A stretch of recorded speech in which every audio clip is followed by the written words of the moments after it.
2015 মানে 2015 থেকে শুরু হয়, যে একের পর এক হত্যাকাণ্ড। শুরুতে ঢাকার দিকে হইলেও পরে ঢাকার বাইরে বিভিন্ন অঞ্চলে তারা ছড়িয়ে পড়ে, যে পুরোহিত হত্যা, ওই শিয়া হত্যা, তারপর খ্রিস্টান হয়ে গেছে তাকে হত্যা, বাহাই সম্প্রদায়ের লোক হত্যা, এই ধরনের নানা বিভিন্ন জায়গায় পূজা মণ্ডপে হামলা, এগুলো কিন্তু শুরু হয়।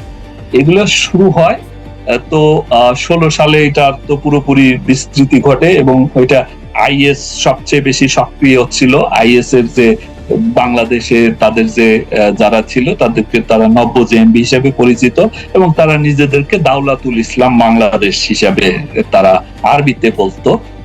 আমরা জানি যে দাওলা মানে স্টেট, ইসলামিক স্টেট, দাওলাতুল ইসলাম।